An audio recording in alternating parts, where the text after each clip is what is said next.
Welcome back again, everyone, to Friends Occasionally Not Disagreeing. We have a hot podcast for you here tonight with some hosts. Oh, man, wait till you see these hosts we have here tonight.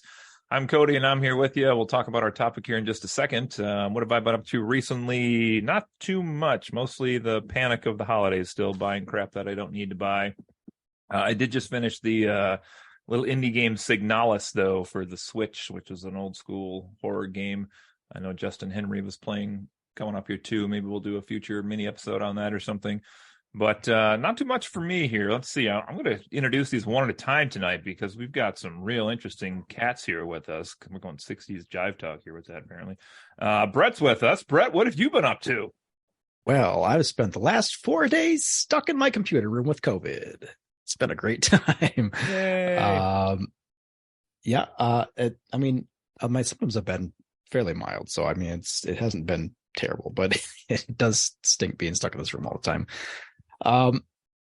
One thing it has allowed me to do, though, is I have had time to catch up on a few of the Marvel movies that I have missed in recent years. I watched 3 of them in the last couple days here. Good for you. And I've been playing a lot of Warzone as well. It's the Call of Duty Battle Royale mode, and I've been enjoying that a lot. I even just got a win like an hour ago. So, okay. Is that just like a gritty Fortnite? Pretty much, yeah. It plays very similar, and but it looks like Call of Duty, so it's much more realistic. Yeah. Okay. Yeah. So every game the Nazis win. Right. Yeah.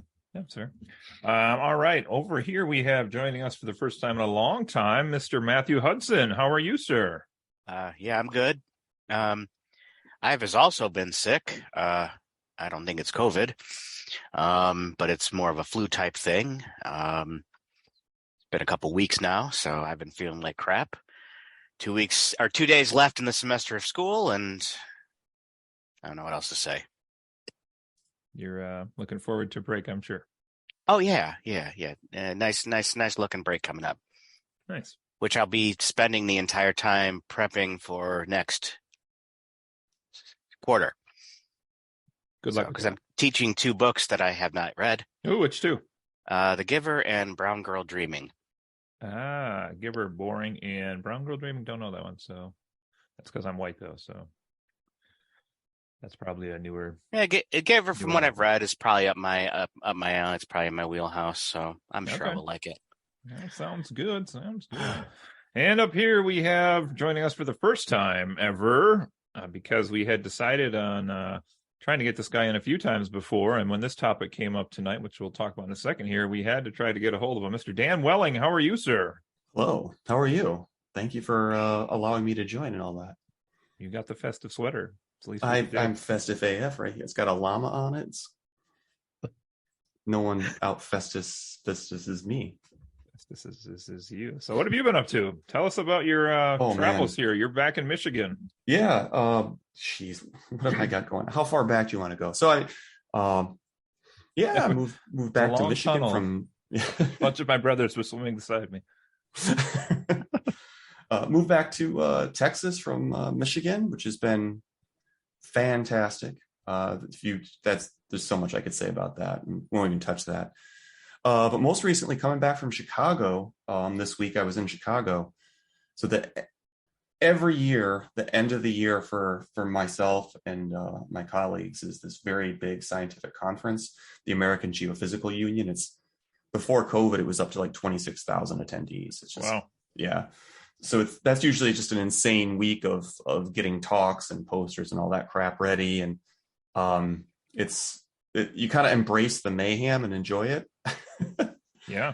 And, I have students presenting and things like that. So that was really good this year. I like Chicago.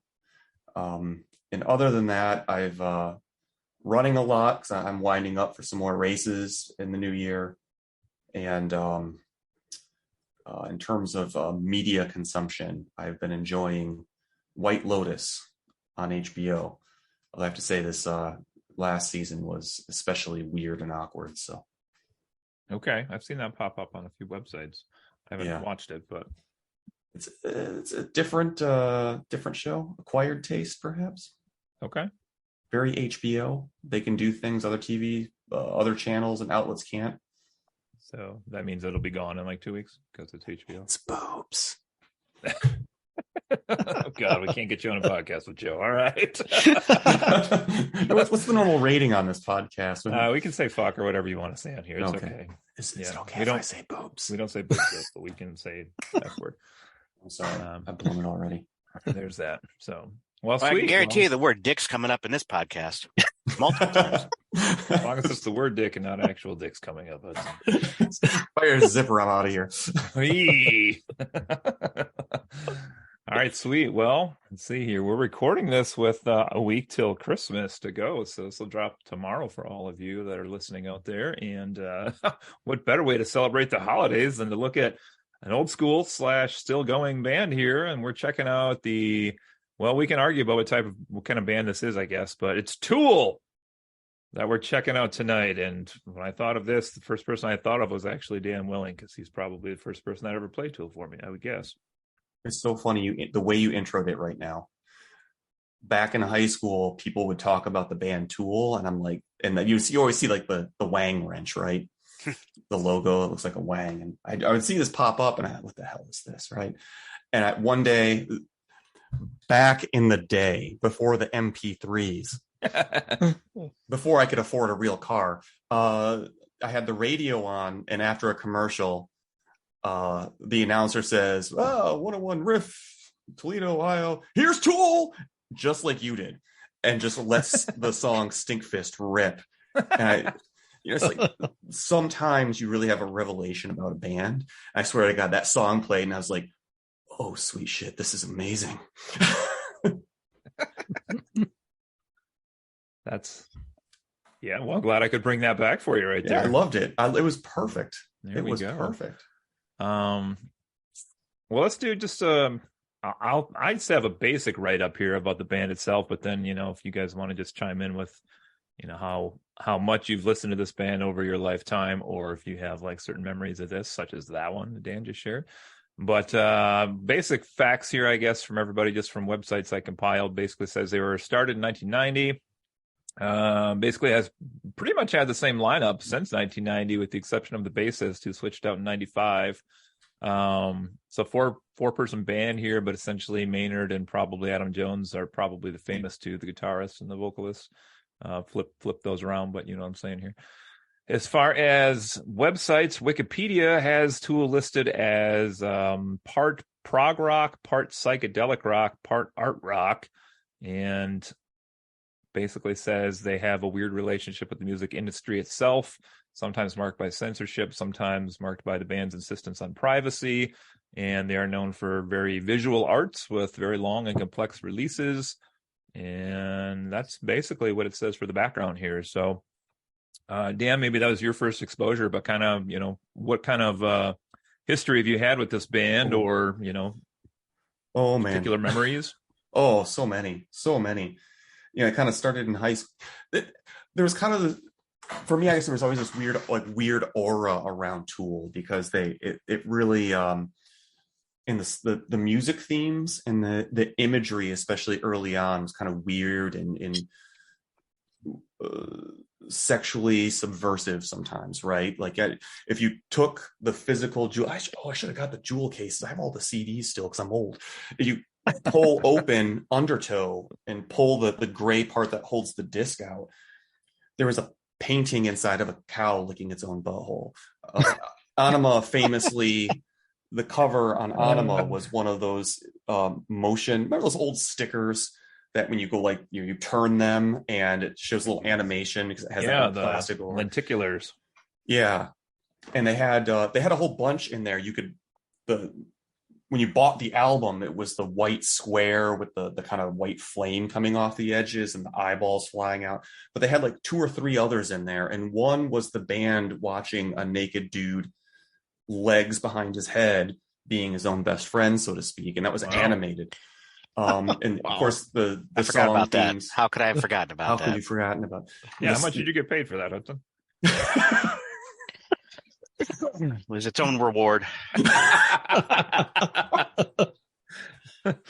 So it was one of those bands that I had heard more about before I actually listened to them. And the themes and everything that goes around it. It was kind of one of those, the kind of band that you listen to kind of definitely broaden horizons in really weird ways, right? Like I was like, yeah, maybe after listening to this, I should try drugs, kind of thing. You know, maybe Dare wasn't right. I don't know.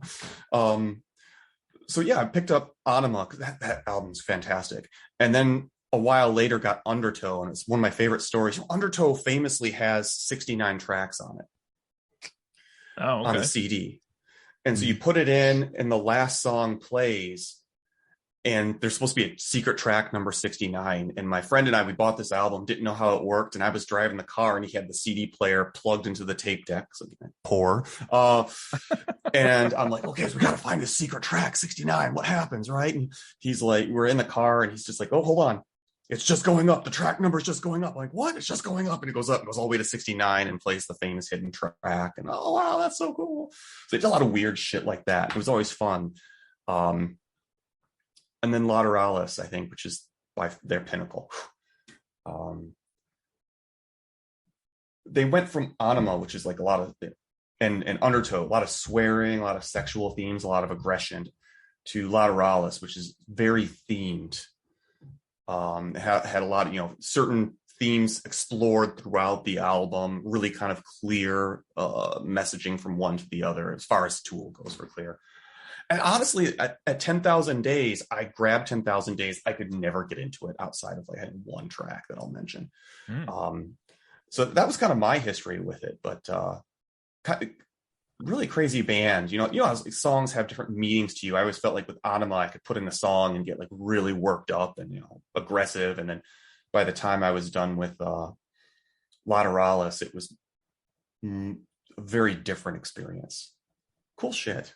Has anybody ever seen them live? I haven't. I did. Oh my God. But I want to hear about that. Just recently. Yeah, I'll talk about that. I saw that. I was very jealous. Yeah. It was a surprising purchase by my wife for me. And I was like, wait, what? Who are we going to see? I'll talk about that in a minute here. But Hudson, how about you? Well, biggest Tool guy I know. Just kidding. What do you got? For a different podcast. It's a band I have always liked, but when I sat down to think about this, I realized that I don't really know a lot of songs by name. Mm-hmm. In my mind, it's more just like the imagery and the music videos. All were very artistic. Like the artist, I had to look up his name because I'd forgotten. I knew it was Alex something, but Alex Gray is the name.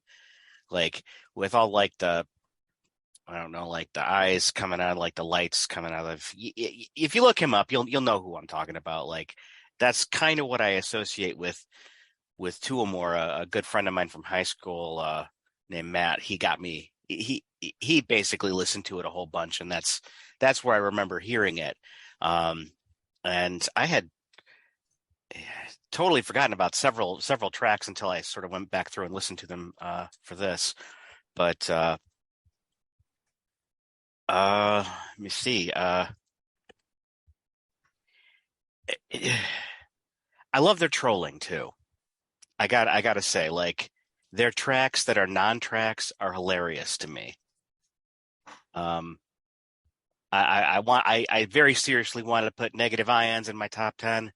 I actually found 10 other songs that I liked that I couldn't say I didn't like less than or more than Negative Ions. So Negative Ions had to get booted to a honorable mention, as well as Die von Satan, which I had totally forgotten about, and I don't know how I missed. How did I forget that? Is that on Anima? Yeah. It's on Anima. It's got to be. And somehow I missed it as I was going through. With the troll songs, you know that Eon Blue Apocalypse, one of those weird noise between tracks. Mm-hmm. That was a dig at the Tool fan forum board that was online at the time. Like it was called the Eon Blue, and so all of a sudden everybody saw this track named Eon Blue Apocalypse. Like, oh, what are they telling us? Nice. That's on Lateralis, right? Yeah. Okay, that's what I thought. I don't know that album nearly as much as I should, by the way. I've realized I need to sit down and listen to it. I obviously really do. So, Uh, hey, it's about all I got. I'm man of few words, so. all right. Then Brett, I don't actually, you and I actually have very similar music tastes all the way from back to high school, but I actually don't Mhm. really know what you think of Tool. So, I mean, is this a band you had listened to? Yeah, I definitely have listened to a lot of their music over the years. I actually don't own any of their albums, oddly enough, though. Uh, it it seems like they it would be one that I probably would, but I just don't. I don't really have a reason why. I just don't have any of their albums. Um, Huh.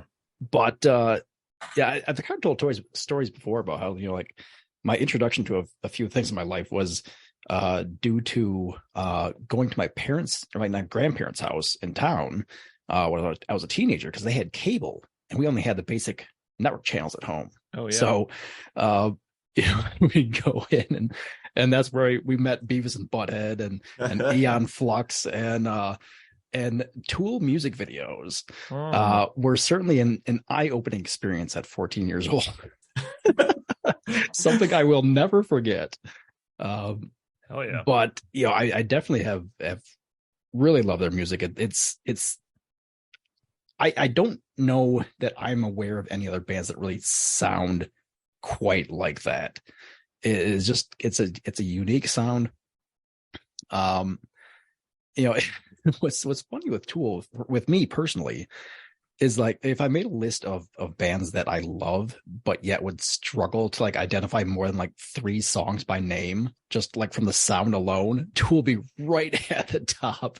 Because like so many of their songs have like kind of a similar sound, and they don't have like a distinctive hook necessarily. Like just for example, like Metallica, that feels like a good example. Like their songs, like the riff like immediately identifies the song.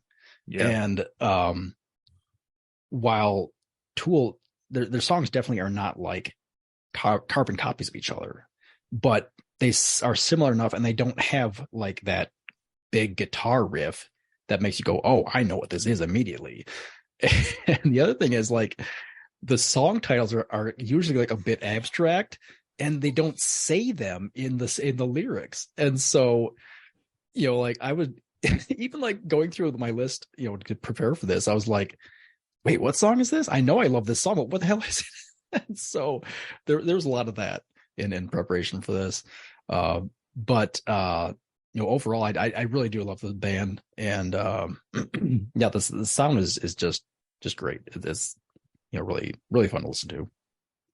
Yeah, it's an excellent point too, because I know even the ones that have the music videos that I've watched like probably dozens of times, like when I was listening to the albums, I was like, wait, which song is this again? Exactly like you just said.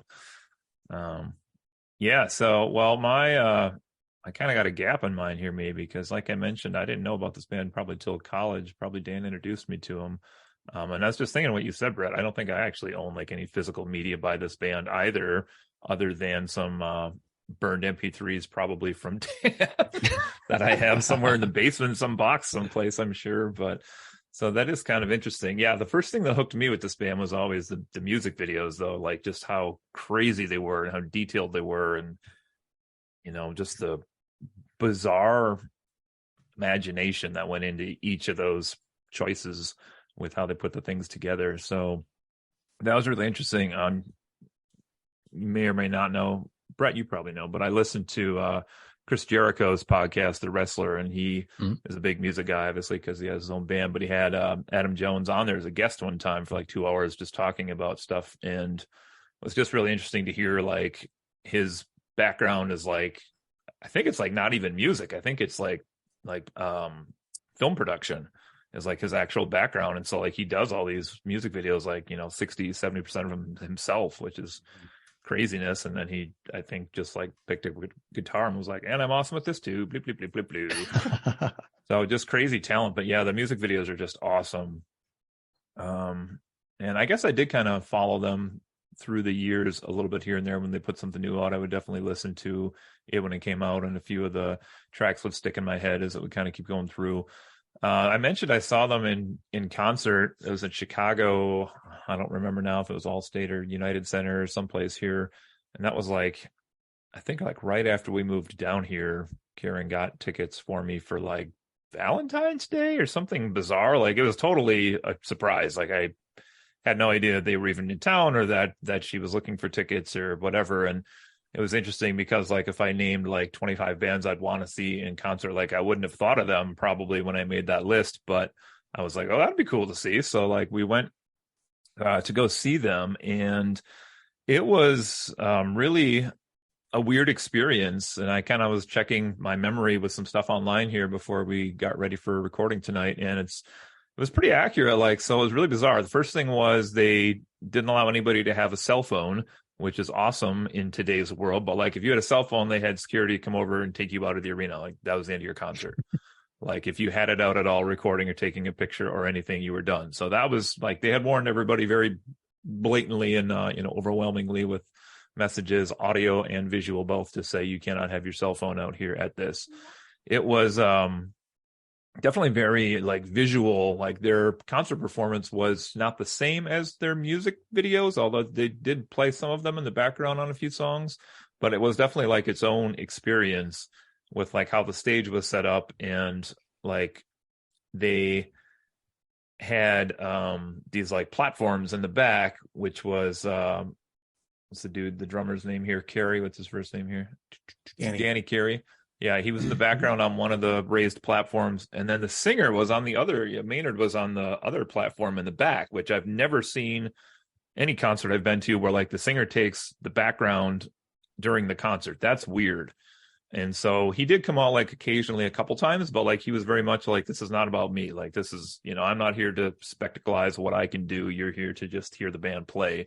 So that was cool. And then he had the bassist and the guitarist in the front of the stage, which, that's more common, I guess, with a lot of setups you'd see on stage. But just with the singer in the back, that was just bizarre to see that.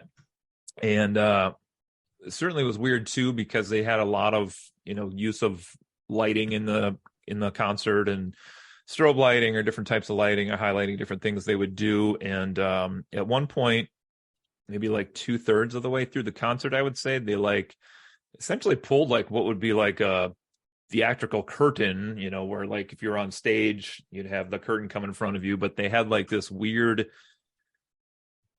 don't know what you want to say. It was like these long string, like hair, like looking things that were suspended from the ceiling, but it like formed this like semi-permeous wall in the front of the stage, so like you could see through them to the band, but then they could also like project shit onto them in front of the band. And it was just weird. They stayed behind that wall for like 3 or 4 songs and like just kept doing their thing, and it was just super cool to see. It was a really awesome concert. And they got to the end, and I was outed apparently as like a non-hardcore Tool fan, because I was like, oh man, they're getting close. Like we're getting close to the encore or whatever here. And I was like, they're going to play Sober pretty quick. And this dude like spun around. He's like, they don't play Sober live. And I was like, oh, really? Like that's one of their big songs, right? And he's like, they haven't played that since like 2009 or something. And I was like, oh, okay. And they didn't play it, but that's and he's like, finally, yes. Yeah. I did see online when I was, like I said, checking some stuff out here. They played it like starting in 2016 again or something. They're back again, and I was like, damn, I missed it. So I have to go back and watch it again sometime. But yeah, pretty bizarro.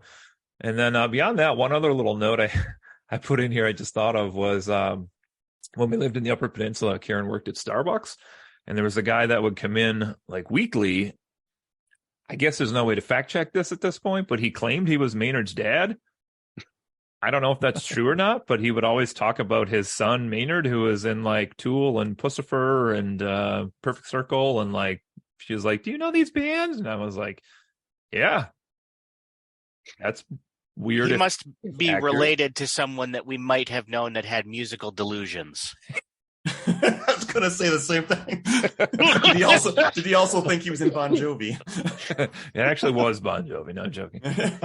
So I can't fact check that, but that was an interesting little tidbit as well here. So it is interesting. Like I was trying to make a comparison of them to any other band, and like the closest I come up with is like they're like a more modern version of like Pink Floyd, maybe, with like their own style, very unique and very visual, and just nobody's quite like them, Well, one thing I stumbled on when I was doing some prep, I was I just Googled. I was like, essentially like, how do you describe Tool? And so I found this Reddit post, and I actually wrote down a few of these. It's just the more amusing ones. So so like I said, like Pink Floyd but metal was a popular one. It's metal for people with patience. It is subjectively spiritual heavy fusion metal for patient people, also with dick jokes. It's Radiohead but for juggalos. Oh, it's metal. There's a lot to unpack on that one. That's interesting. Metal for math teachers. Which some of these I may or may not agree with as more, but they were amusing. So Cody, before we get too far from the concert, yeah, I'm super jealous. So it's one of those. I don't go to a lot of concerts. I really should go to a Tool concert. But one of the things I've kind of learned about their concert is that they really will change and do very different versions of their song. Famously, like Push It, they'll draw out to like 10, 15 minutes and it'll be really different. So did you kind of run into much of that, or? I think there was some of that. Like, I think they improvise on some songs, and I definitely think they, I mean, even just their album tracks, you know, they kind of explore the limits of what they can do with stuff here and there. There was some of that, and I know they had like, was it Chocolate Chip Trip off of Fear Inoculum, where they like brought out this like giant, was it a drum or a gong or something, and the dude was just like hammering away at it for like a long fucking time, and I was like, this is both kind of cool and get to the next song at the same time. But it was kind of cool. Yeah, no, I don't remember exactly, but I do think there was some of that in there. I'm trying to remember too if this is the concert we saw where the opening band was the Killing Joke from England, and I fucking hated them. They're my least favorite band I think I've ever seen. They just like, it was like Ozzy if Ozzy wasn't on drugs but thought he was scary, like was on drugs, and had eye makeup like Alice Cooper, and they didn't understand like volume control. Wonderful. We actually got up out of the seats and went up on the concourse for like 90% of the sex. I was like, I can't even take this. Like, their acoustics were so messed up, it was so loud, like my ears were like bleeding. Oh god, it was rough. But yeah. All right, I was trying to do some background information here while you're. Could we take 2 seconds and talk go about for it. The albums themselves? If you happen to buy one, the art, fucking incredible, absolutely. And to me, nothing beats Lateralis. Lateralis, the CD jewel sleeve. Just that famous picture, the person with the third eye and the hand and the eye and the ring around. And that's Alex Gray is the Alex Gray is the artist's name. Yeah, and if you turned, the whole thing was printed on clear plastic. Every page was clear plastic, and every time you turned a page, it was another slice cut away through that, like some sort of anatomy book. Oh, that's cool. And the CD itself, everything was translucent. You could see through. My brother at one point had Lateralis on vinyl, and that was, of course, he did. Of course, he's a crazy cat, right? That was pretty amazing. I have to ask if he still has that. That's, the art on that is really brilliant.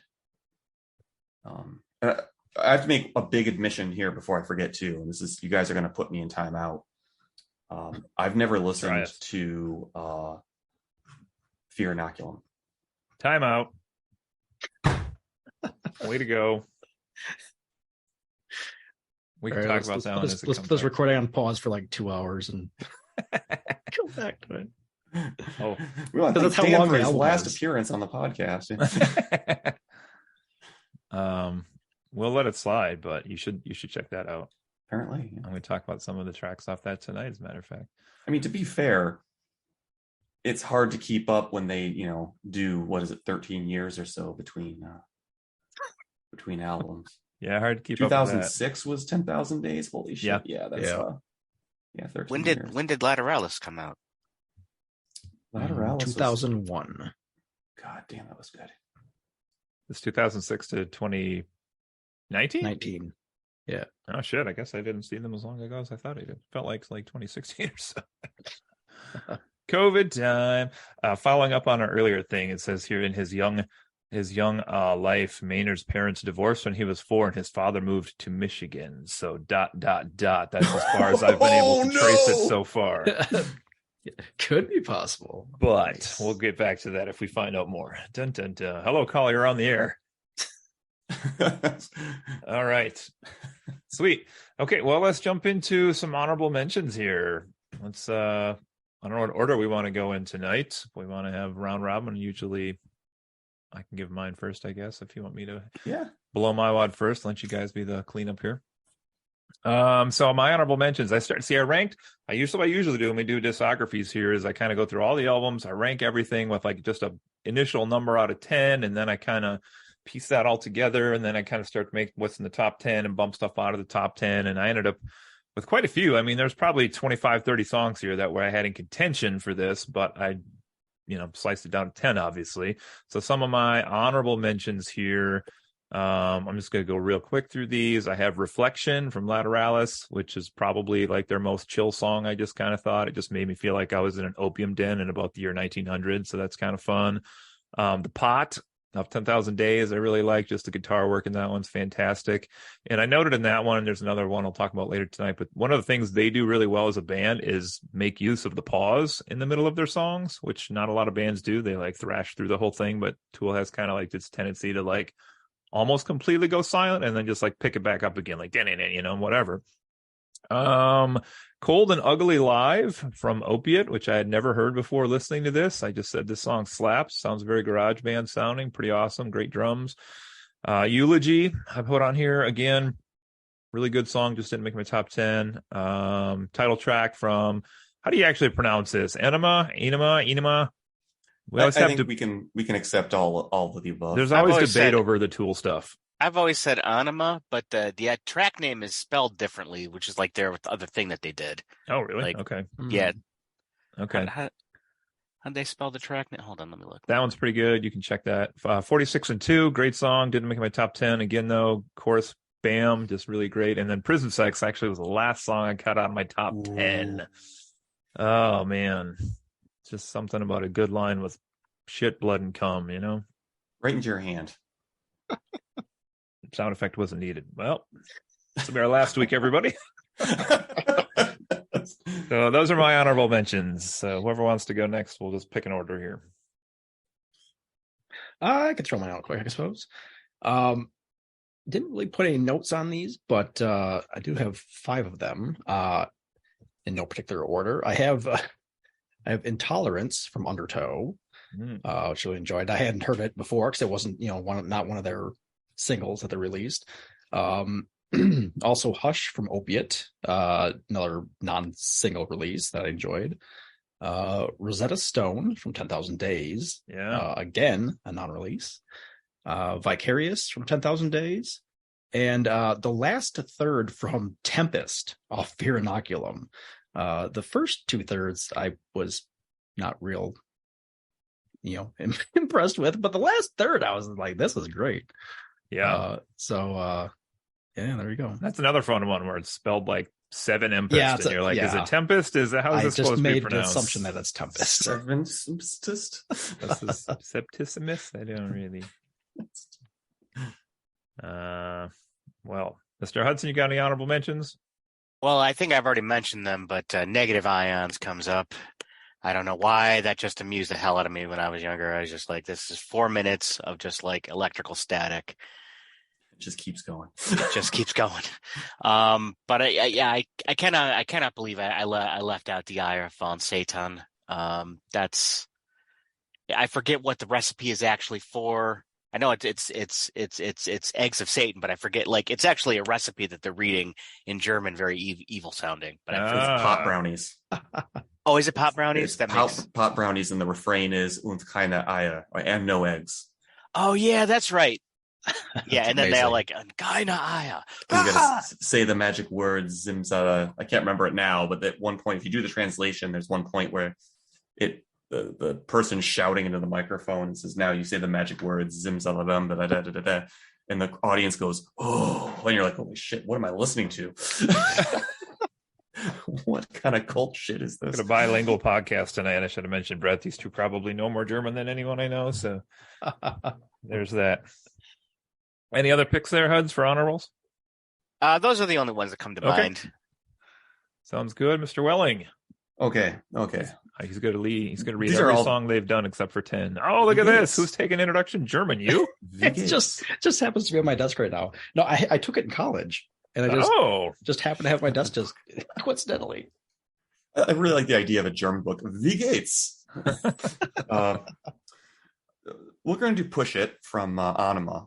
And especially if you've never heard some of the live versions they do of Push It, it's a different song live.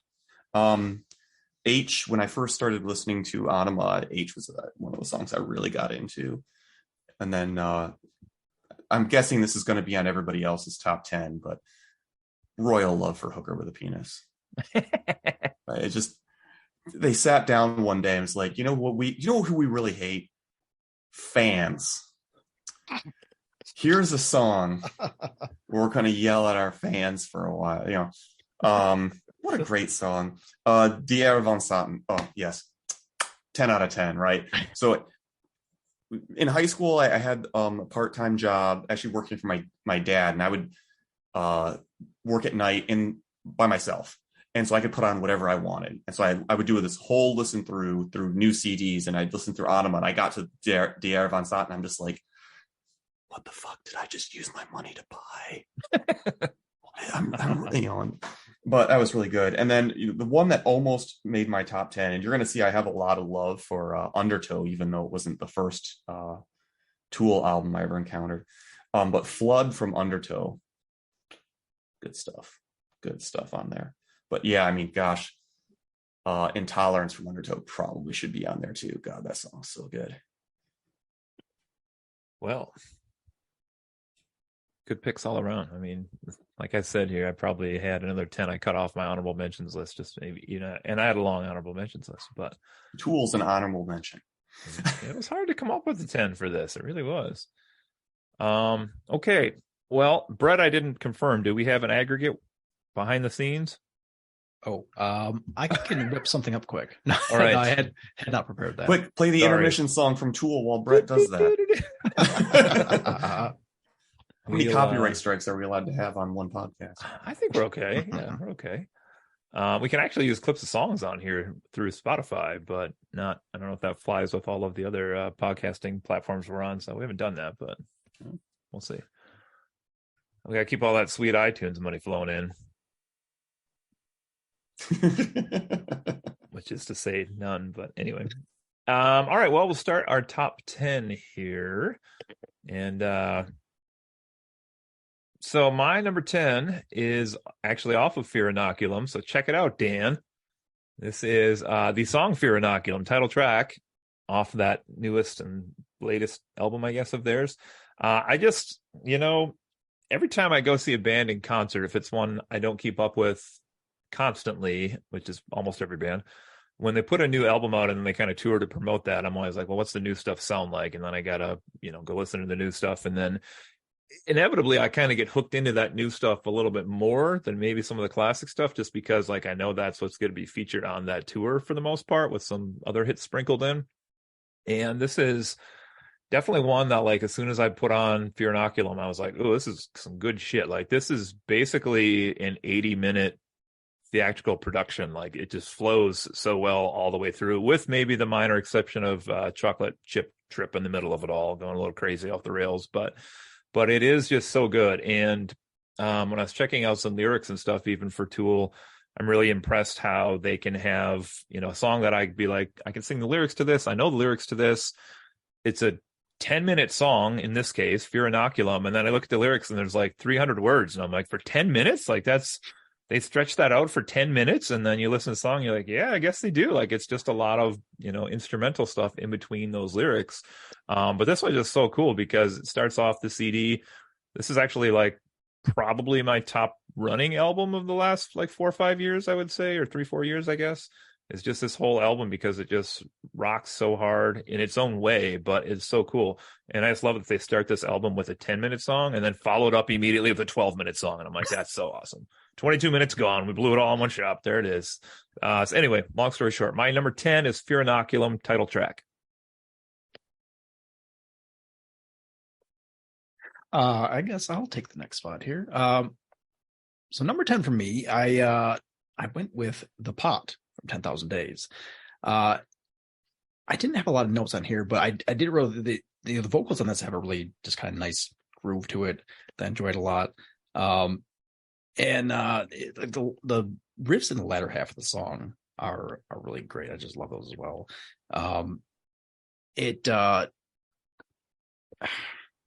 I had a thought. I completely forgot about it. I love when I do that. Now the pot will do that to you. Dang it. But yeah, like I said, I didn't have a lot written down here for, but just an enjoyable song. And this is The Pot, number 10. All right. Paper, rock, scissors, Matt. 1, 2, 3, shoot. 1, 2, 3, shoot. 1, 2, 3, shoot. You're doing this on purpose. Jesus Christ! I'll just go. I gotta go. pick Disgustipated. That I was getting watching that rock paper scissors match. I don't know. I've always enjoyed Disgustipated. Like it again, it just comes off as very trollish, but I don't know. I find it funny, from the barnyard noises in the background to the actual story he's telling. Like, what is it? Tomorrow is harvest day, but to the carrots, it is the Holocaust. This is the 69th track, by the way. That is the 69th track. Yeah. And it actually goes into this weird ass chanting at the end, like, this is necessary. Life feeds on life. I don't know. I don't know how serious they're being. I honestly don't know. And I kind of enjoy that. Yeah. I have to say, I always interpreted that as one of their many very anti-religious themed songs. So there's definitely comedy mixed in with that, being track 69, but Tool is a very atheist band. And, not to get too personal here, but I think it took me until grad school till I admitted to myself that I was an atheist, right? And so it was one of those things, you're listening to that track, you're listening to The Patient, and the lyrics are telling you something that your whole body agrees with, but your mind doesn't accept. Tool's a weird time for me, man. My number 10 is the combination. I'm going to cheat twice on this list, and this is the first one. Son of a bitch. Yeah, I know. I guess. The combination of Intermission and Jimmy from Anima. So but the song after Intermission is the same tune, full guitar riffs, right? So you listen to those, you listen to the Intermission song, where it's like, cute, amazing. You go to the next track, you're like, holy shit, this is amazing. And that was always one, I don't know, for me, like, the surprise track. Never saw a radio play or anything, but the lyrics, the theming, there's one particular point in that song where he gets into the lyrics, where the hell have I been, sleeping, lost, numb, and blind. It's just that moment, that effusive part that just pours out is a lot of emotion tied up there. And it kind of always reminds me of my, unfortunately and embarrassingly angsty part of my teenage days. But damn, that was a good song. Okay, moving on to nines. My number 9 is from Undertow, and it has been mentioned a few times already. It's Intolerance as my number 9. Just that iconic line of lie, cheat, and steal, like repeating over and over, just sticks in your head. Again, this is one I probably wouldn't have been able to tell you the title of prior to going through these one by one, but definitely one, I know and kind of sing along with as I go. So short and sweet, that's my number 9, Intolerance. How good is the drum track on that? Good. right towards the end, it's just, the lie, cheat, and steal, and he's just. Number 9 for me. I have The Grudge off of Lateralus, which is an non-single, I should say. So this was like the first time that I'd heard it, and I just really enjoyed it. There's really like hard hitting kind of beats and riffs to it. It they do have a few different kind of modes, whereas like you get these songs that are like kind of like really complicated, like the drums and the bass and everything is just really complex feels. There's a lot going on, and then you have other songs where it's just like they just like hit you in the face with something like repeatedly, and that's kind of like the way this song is, and I really enjoyed it a lot. I feel like the description I had for the vocals was biting, like it's just like really getting at you. But yeah, enjoyed this one. It was the first time I heard it. It's The Grudge. I picked 4 Degrees from Undertow. I just at the beginning, it's got a nice hook at the beginning. It kind of sounds like sitar-y, and then it just like kicks in. I've never been quite sure what the lyrics are about. I'll talk about that later. That'll probably come up when we discuss prison sex. Anyway, but no, I like a lot of their songs have this kind of like Middle Eastern Indian feel to it, to be honest. Like they do, and I should mention that, yeah. Yeah, there's another one I picked specifically has that particular feel to it, but I remember when I said a while back, like years ago, we're talking late 90s, to my friend who got me into Tool, essentially, that like this song and then Prison Sex, other than Sober, of course, were my 2 favorite songs from Undertow. They're like, what does that say about you? I'm like, I don't know. Anyway. Okay. I promise this is the last time I'll be angsty. Yeah, right. Lost Keys, Blame Hoffman from 10,000 Days. It is one of those almost throwaway transition tracks. I think it's 1 minute, it's 3 minutes long. But there's no lyrics. It's just this kind of like slow, drab guitar that kind of breaks out into these long, almost wailing notes. I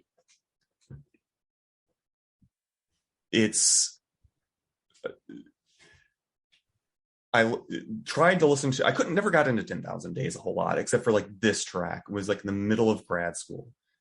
And there's a point that everybody hits in grad school. And if you've ever been in grad school, if you are now, you know exactly what I'm talking about, where you feel absolutely hopeless.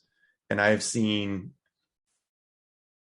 people who I went to grad school with, one or both of them now, 2 of my closest friends are now civil servants at NASA, like planning missions and doing rocket shit.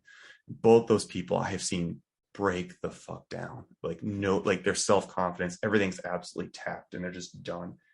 I remember kind of when I was around that point, this song came on. It just kind of reflected that same note to me. So this one, I don't know. I doubt this would be on anyone else's top 10 list. But yeah, Lost Keys, Blame Hoffman just hit the right way at the right time. And so here it is at number 9. I'm done. I swear to God, I'm done being like depressing as fuck. No, you're fine. That's a deep cut. I'll have to go back and listen to that one again just because. I like to hear other people's opinion when we do these, just to like be like, what did I miss on this one? Like, what do I got to go back and listen to? So that's cool. I mean, it's not cool because it sounds terrible, but other than that, it's cool, All right, moving on to number 8. Going back to Dan's favorite album, Fear Inoculum, here for this one. This is the second song that I just referenced. It's a 12-minute song after the first 10-minute song. This is Pneuma, and this is just a fantastic song. It's so long, and it's just like a jam session that just keeps going and going, and just when you think it's going to be done, nope, it just keeps going. But it has kind of like this, I don't use technical musical terms when we do these podcasts, but it kind of has this quality where it kind of goes up and down and kind of like starts to put you in a trance the longer you listen to it. It's like, bam, bam, bam, and like it goes on and on and on. Pretty soon you're just like, but super fun. And I don't know what the hell it's about. This is another weird one where like looking at the lyrics, I was like, oh yeah, they say Numa like 6 times in the song. And I looked at the lyrics and nope, they say it once, like buried like 10 minutes into the song. And I didn't realize that, I guess. So you tricksters, you at Tool, you and your parents who may or may not live in the Upper Peninsula, you tricksters. That's my number 8. Though. Right now, Maynard's listening to this podcast thinking, got one, yes. Gotta call my dad in the UP and let him know. All right. I had at my number 8 is Prison Sex from Undertow. That opening kind of guitar riff is really kind of just iconic. It's one of those that you hear it and you like, again, for me, I wouldn't maybe not put the name of the title track to it immediately, but you hear that and you're like, yes, I love this song. That then you have to explain to other people, yeah, I love Prison Sex. Please don't take that out of context. Yeah, it's always a fun time. But it's just a great song all the way through. It kind of feels like it's a little more kind of like flowing grooves maybe than some other songs. It kind of has like kind of waves of like where it's going, I feel like, but just love it.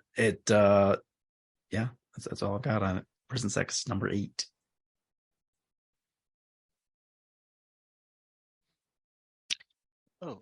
Me, number 8, Eulogy from Anima.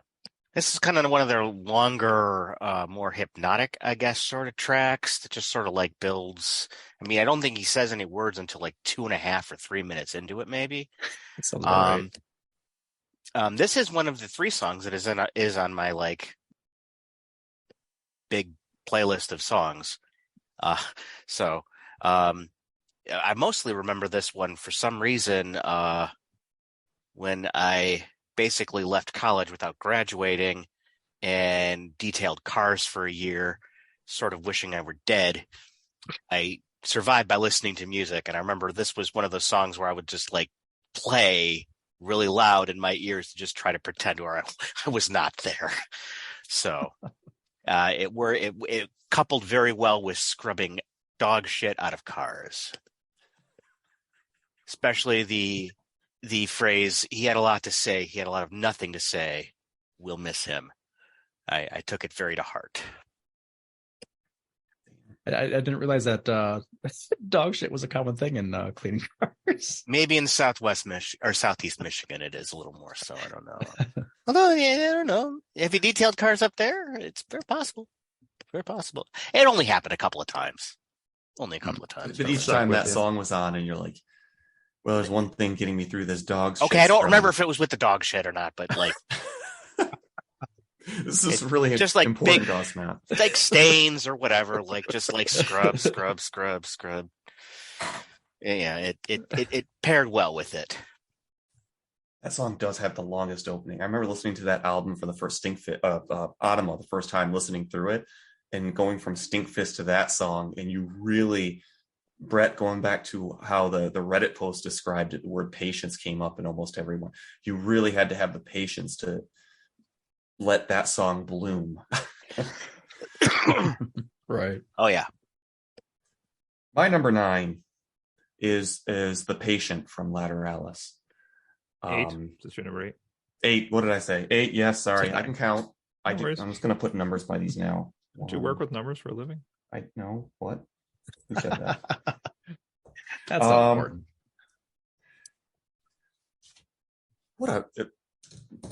Again, really nice, slow developing song.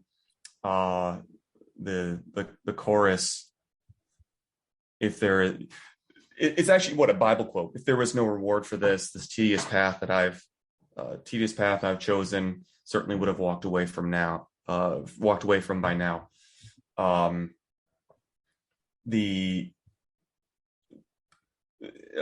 In certain context, that verse, those words are said as a reaffirming inspiring. We edit this, right? Inspiring, kind of message. And, this song subverts that message so strongly. And in fact, it hits that climax, right? It's not in round, but, where they're singing that chorus the last time. And in the background is Maynard saying, I must keep telling myself this. And then it finally, that climax breaks, but I'm still here.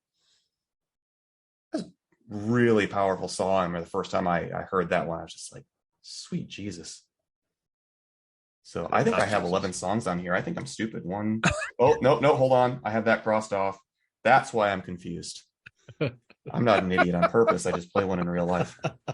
Hey. Well, I thank Dan for his last time being on the podcast. All right, number 7 for me. I am. Man, this one's fun. So, remember that time I prayed like a martyr dusk till dawn and begged like a hooker all night long, tempted the devil with my song and got what I wanted all along. This is Jambi from 10,000 Days. And this is probably the preeminent example of what I was talking about earlier, which is they have this awesome tendency to just jam through a song and then hit just about to absolute silence for like a half second. And they can time it so well. Like someone's like, da da da da da. And then it like stops. And then like a half second later, they come back with kind of the same beat, but even louder. Da da da da da da. And then they kind of keep going. But like, it's something about that little break in there as the listener, like, I'm like into it. And then they give me that break and then they like take it up tempo, like louder yet. And I'm like, damn, all right. Like I'm pumped up now. Like I'm ready to go. It's a 7-minute jam session, but it like rises as the song goes on. And it just like, I can't listen to this one and like not be totally pumped up by the end of Jambi when it's done. So that's my number 7. Nice. I have at number 7, I think it's pronounced Schism. It's one of those, they have a lot of, a number of titles that you have to kind of guess exactly what the pronunciation is. But Schism off of Lateralis, it's over 7 minutes long, which by Tool stands really is not that long. Yeah. But it's kind of close. It kind of starts a little bit slow as a lot of their songs also tend to. So it's not really not out of line for that. But it's kind of like it kind of builds for a while to get into the song. And it feels like a really complex combination of the drums and bass in this one. They're really just kind of like interwoven together. And this is the one where you get like basically like 2.5 minute kind of interlude through the latter half of the song, before it just drives right back in these several rounds of I know the pieces fit. And just the way that comes together through the end there, that kind of like you were saying, Cody, like with the pauses and the way they kind of go into like an instrumental part and then just kind of slam back into it. This song is really a really great example of that, and it just really sticks the landing, so to speak. And I also have a notes here that this was a 2002 Grammy for Best Metal Performance, a winner. Oh, okay. So number 7, Schism. 46 and 2. It's my number 7. It's a great song. There's another one that kind of has this sort of Indian feel to it, like the sort of Middle Eastern sort of sound to it at the beginning. It's just really good song. Again, got some good lyrics. For some reason, Maynard is not the easiest person for me to understand when he's singing. Mm-hmm. Like, and not quite I don't Eddie know. Vedder, So, but he's there. yeah, but I choose to live and grow, take and give and to move, learn to love and to cry, kill and to die and to be. I don't know. It's nice sounding lyrics, isn't it? It's just it's a really good theme at the beginning, and it just sort of like drives through the song. Man, a few words. 46 and 2, number 7.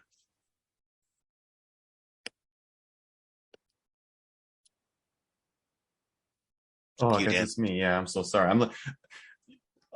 This is a lot of fun, and I'm just like I'm getting lost in everybody's descriptions and thinking about them. And every time, like on the video, you guys see me like feeling victorious every time you all name a song. So I'm just, oh, that song fucking rules, yeah. We're gonna go with Sober. I think when I first picked up Undertow, like this was the song you buy Undertow for, right? You're like, oh, it's got Sober on it. Let's fucking go. I think over time I've liked that song less. I think it's less complex and interesting compared to other songs on that album and compared to Lateralis, but it's still a damn good one. So I couldn't I can't not give Sober its due respects. That's fair. Okay, my number 6. I have no idea what this lyrically about, but this is Stinkfist at my number 6 here on however you're all pronouncing enema here, but whatever enema or anusema in this case, give him the old Stinkfist. Could be, yeah. Yeah, this is just there's certain ones that have that iconic video to it. This is one of them with like that. Even with the videos in my mind, I can like picture them. And again, I'm like, which song is it that goes with this video? Because they don't necessarily fully translate to the lyrics. I don't think 1-to-1. So I wrote in this one, this is the video with the ashy fat guy. And I was like, oh, I know which one that is now. Yeah, it's the one with the ashy fat guy. And so that's a good video. And he's very animated for being, in like black and white and gray, basically. But again, just like a jammer song here. And you can draw your own conclusions about the fingernails and the knuckles and the elbow and the lyrics of a song called Stinkfist. So I'll just leave that be there and move on to the next one.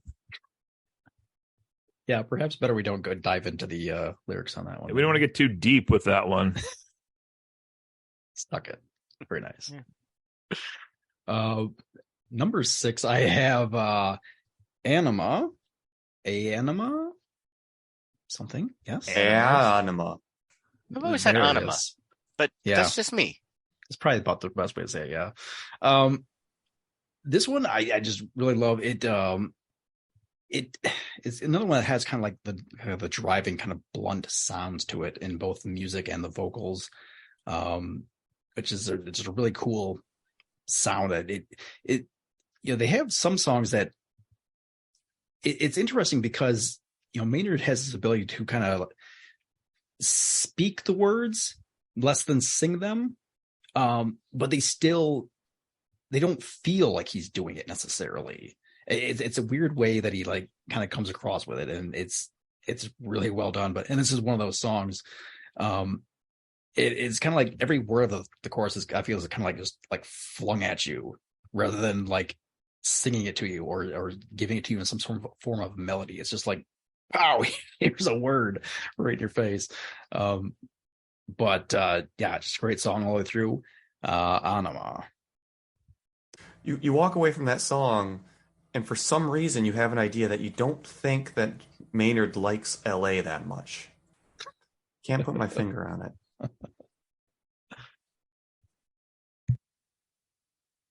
Mr. Hudson. I went, was it 6? Number 6? Number 6. Number 6. I went with Prison Sex, of which I'm actually viewing the video right now. That's a different website, Matt. That's a different website, Matt. Abort. I forgot how weird this Private video browser. was. Because as you said with the last one, when you're talking about Stinkfist and you're like, oh, it's the ashy fat guy. Okay. I'm like, I don't remember which video was which for which song. And I should have watched all those. I should have. But this is the one with Torso Dude and Wire Arms. Mm-hmm. I don't know. It's got a very song's got a very good guitar riff here. It's one of those songs that it falls in that category of it better just not be in your head when you're walking around and just singing to yourself, because all this blood shit and cum on my hands is just not something to be singing about when you're just walking around outside. Yeah. Got to be in the right spot. Yeah. Depends what kind of attention you're looking for. Yeah, that's true. And that line really just kind of comes random at the end. I mean, it the whole rest of the song, I mean, it doesn't sound quite that I don't want to say violent. It does a little bit, but it doesn't sound like doesn't sound that violent. Well, I think that's the climax of the song, if you will. Anyway, Prison Sex, the song, not the act. Just a reminder, we did Taylor Swift last week, folks. All right, let's move on here. Okay. Tonal change. Yeah. Keeping on theme, Stinkfist. Here's Tool.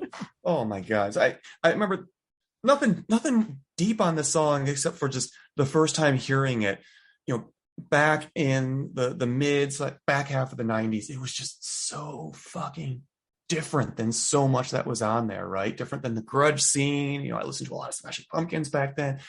And I just, the intro to that song and then the good hook on it. The lyrics, you hear that song a couple times, you're like, I feel like I should understand what they're talking about in the lyrics, but I also don't want to know, kind of thing.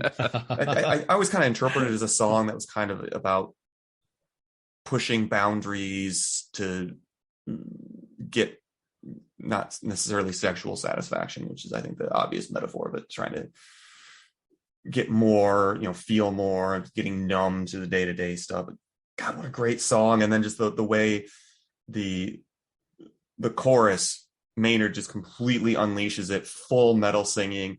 And then the follow-up to that when he's, finger deep beyond the borderline, that part, just that weird effect on the voice to contrast the shouting, to bring it back. God, what a cool song. Oh yeah, good stuff. Okay, I'm up with number 5, getting the top half here. So this one has been mentioned already. This is Schism off Lateralis. This is my number 5 song. And, just notes on this one. This was, let me know what year this came out, like this song.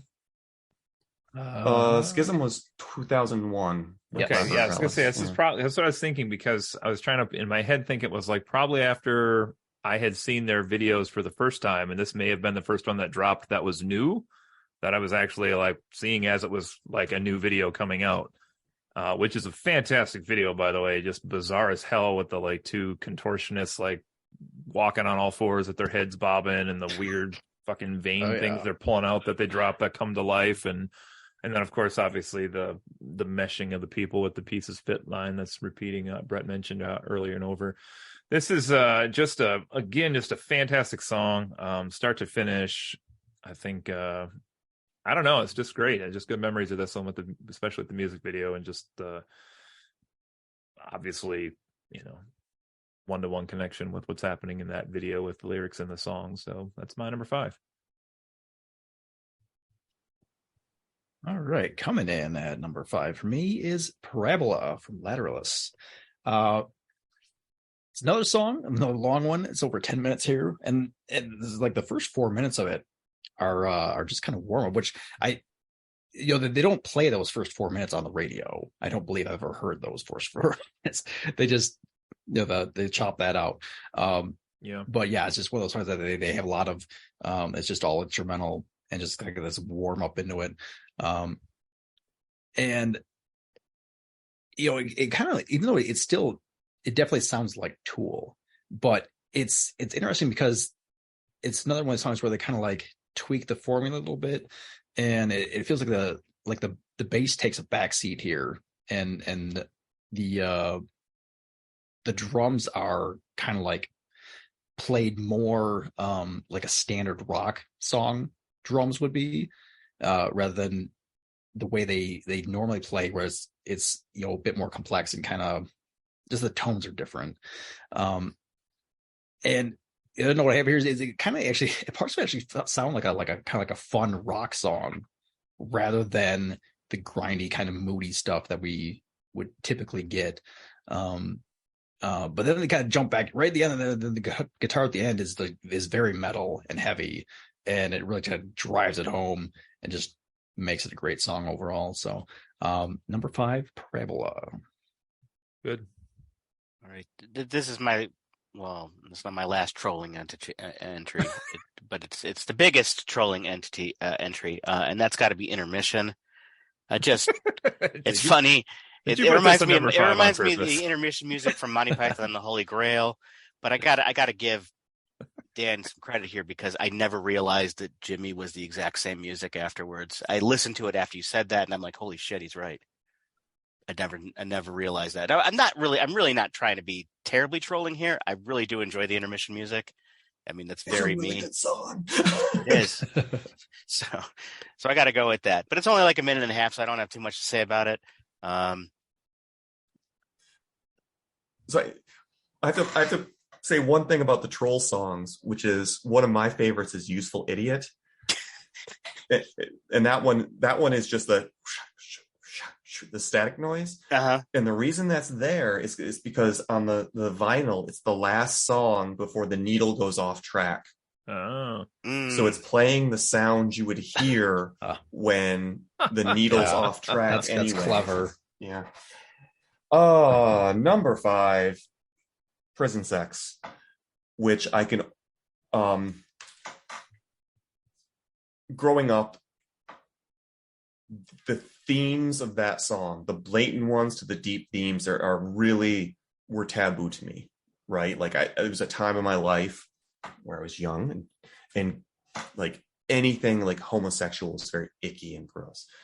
And then when you listen to the song and hear the lyrics, the song deep tones about victimization.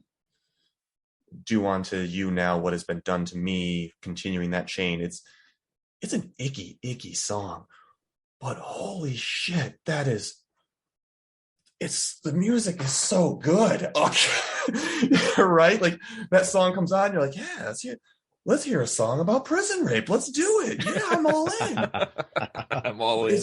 Oh yeah, for me the first half is so much better. Just again doing musically things that I wasn't used to at all at the time, and I buying that album for Sober, but the first 2 songs, Intolerance and Prison Sex, and to get to Sober, and you're like, yeah, this one's not doing it for me like the other ones do. I'm kind of ashamed I don't have Intolerance on my top 10 though. But yeah, and then the video, for me this is one of the few ones where the connection between the visuals and what was happening in the video so clearly matched the lyrics. Again, if you follow this theme of victimization, picking up the doll, making it what you want, putting it back down, and it's icky, bad feelings, but a really good song. Yeah. Dan, I got a question for you. When you practice, it sounds wrong, but when you're doing your runs to prepare for your longer runs, I don't know if you call that practice or just exercise or what you want to call that, but do you listen to music or not? I used to listen to music all the time. Now I will only listen to music when I need it. So on fast runs where I have to maintain a faster speed for a period, or towards the end of long runs when I want to finish this strong and I need to go. Okay. Yeah. Well, challenge for you here. It's going to be to listen to the first 4 tracks from Fear Inoculum, which is where my next song comes from. If you're a runner and you haven't checked out track 4, Invincible, yet, you are missing out, my friend. This is a fucking tour de force song. It is completely laid back, so that's a weird description for it, but the lyrics in this song it could be hitting perfect, like with my age at the moment. Like we're over the hill of 40 here, and we're in the backslide, but we're still trying to get out there and do our shit every day. And this song is called Invincible, but it's like just a 11-minute song. Actually, it's a 13-minute song that is just about like this dude who's like this in the song. He's like a literal warrior. It says like beating chest and drums, tired bones again, age-old battle, my weapon out, belly in. Like it's just about this old aging dude who's trying to maintain, what his glory was, or even maybe just his routine that he has to follow. But like this just hits me so much to be like, this is me at this point. But also I got to kind of wonder, like, they don't seem like too on the nose, but I also had to wonder if like this is a song you put out 13 years after your last album. Like, is this you? Like, I mean, there's literally a lyric in here that's like basically trying to stay relevant, in today's world. And I put on my notes here, like I have literally, it's a weird category to say that about, but I have never felt a song where I feel like the musical instruments themselves create a struggle for me to get through with this song, but yet it like overcomes and like digs down deep and is able to do so. And it's just like, you feel like this guy that they're singing about, you feel like that's you as the warrior, and you feel like you're like, man, I gotta get out there, I gotta do this, I gotta push a little further, I gotta just dig down and get that old energy back I used to have so I can do whatever this thing is. And it's fantastic. And then if that's not great enough for you, 11 minutes into the song, then it starts to rock out even harder. Like it picks up and changes to like totally Guns N' Roses November Rain, end of the song type shit here for 2 minutes, minute and a half, which is just fantastic as well. So this is Invincible. This is my number 4 track here tonight for Tool. I feel like I've failed not listening to this. It's a very different sound, so we'll see if you like it or not. But yeah, that was one I definitely had on a list, a starter list. I have at number 4 though, 46 and 2. 48. Which, what? Yes. Good math, quick math. That's just what that quick maths. Which is one Hudson already mentioned. But yeah, it was kind of funny is that in part of my prep work, I did a search for like top 20 songs, just see what other people had in mind and just like see if there's things that I had been missing, perhaps, And the one in particular that I was using, because the guy, he had a lot of descriptions for the song, so it helped me, kind of make up my mind. So, but he in his top 20 did not have this song, and I was like, it's not in your top 20. I was like, this song is great. It is what I have for this is like the vocals are kind of perhaps like less complex, and they're a little bit they're not quite so front of the song. They're kind of a little bit more backseat. But it's okay because the guitar hook and then the overall instrument work really make up for it in this song. And like the bass line kind of like from the start and then like through the middle of the song is like, almost hypnotic. And like, the word that you used earlier, Cody, is there's definitely parts of songs where it's like, it's just, I don't know exactly what it is that they do, but hypnotic, I think, is the perfect word for that sound that they get sometimes. This is another song where they kind of tweak the formula a little bit, and it feels a bit more like a straight up rock song than their normal formula, which is fun. Even though it still sounds like them, it's a little bit of a different tone, and just kind of helps make it enjoyable, just as like a different flavor. So number 4, 46 and 2. Now, number 4, I'm going to go with Anima's Stinkfist. That's a really messed up video. As I He's watch being more it, specific. No, as I watch it, I honestly don't know if it's like sculpture animated or whether it's a person who just has a lot of dirt on him.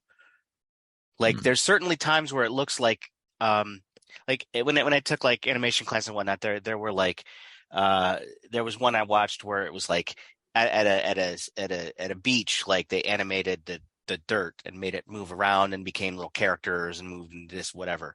I wasn't sure if it was an actual guy look like that or if it was actually that, because it is some sort of like pixelated animation thing, and it's got this like mad scientist lab thing going on. And I looked up the lyrics, and we won't talk about those. Okay, fine. But yeah, the video is it's just a very interesting video that I remember my friend Matt showing me. He had a bunch of those videos all in a compilation, so I remember watching them back to back, but I never remember which one goes with which. But yes, yeah, Stinkfist. It's also a great song. It's a banger. You guys have said that all before. I think you've all already named it on your list. So The stinky one. Dinky. Real quick, before I get to number 4, how many of you all back in like the early 2000s, late 90s, you try to find the Tool videos online and you'd find the grainy ass versions on like the pre-YouTube, like the YouTube beta kind of websites? I remember just doing that and I finally find one to download. Like, oh shit, this is They were hard to find at one time. Yeah, that's right. Yeah. What was when Napster was with video? You could download videos as well. What was that called? Kazaa and that, like with Kazaa, maybe. LimeWire and all I that thought kind there, of family. but I thought there was one before Kazaa and LimeWire. But anyway, I remember I I think downloaded there was. I don't remember some the of the name it, though. videos then, as well as some like Star Trek Next Gen episodes. And they were all like really small and grainy and just like, I was just like, oh, I can watch them in my dorm room. You got room bandwidth for that on the internet. What are you talking about? That'll never work. Okay. Number 4, Degrees. 4 Degrees. Oh, I see what you did there. That's good, Nice. Yeah. Okay. Dan's redeemed himself. Okay. We will consider him on the next power. This song's really when you look at the lyrics, really, really close to prison sex, but not as intense. So, by the way, you guys, do you ever hear the rumor, the myth of why the song was called 4 Degrees? Because the anal cavity is 4 degrees warmer than the vaginal is supposed to. Like, that was like what everybody said about the song back in the day. I don't know if that's true, but the lyrics are kind of describing, it's not an abusive relationship so much as like a subversive one. And the lyrics are really good. Holy shit. Just pull those up. But that was a song in terms of Maynard singing. Oh gosh, he really nails it in the back half, and it really just grows and towards the end. But yeah. But seriously, the lyrics: "Kill what you want me to, take what's left and eat it." Holy shit. So yeah. Great song, good song. That was one when, with Undertow, you listen to the whole album and you get to those end of the album songs that most people never really get to. That one was fantastic. Holy shit. All right. My number 3 song, I believe, is the one that has the distinction of being the only CGI video they did versus all the stop motion type ones, which is one Brett picked already. I know this is Parabola off Lateralis, and just a fantastic song. First of all, yeah, and like was already mentioned here, it has that kind of intro half parabola, and together they work well. I was trying to be real strict here with my list to like not cheat and put an extra one on there. I've done that in past lists. So It's one song. We all know it's one I song. get it too. So, but it's just this is just a fantastic one. It's really a weird ass video, that's for sure. Like, it's basically like a acid trip with neon colors and dudes, many and eyes, force, and yeah, the eyes many are eyes. crazy. Yeah, I don't know. I guess I don't have a real lot to say about this. The lyrics are pretty decent, just talking about, says weave around with new experience the holy gift, recognize its holy gift, chance to be alive and breathing, chance to be alive and breathing. It's just a really cool one. Like, I don't know what the hell the video is supposed to exactly indicate, if there's some kind of symbolism there, but it's pretty kick-ass to watch, and the song is actually just as awesome. So this is my number 3. Very nice. All right. Number 3 for me will kind of round out the full house for the crew, as number 3 is Stink Fist. You guys have all talked about this a bit, right? But one of the interesting things that I had written down here is like much of the song kind of sounds like Maynard is singing through a PA system, but it works. Oh yeah.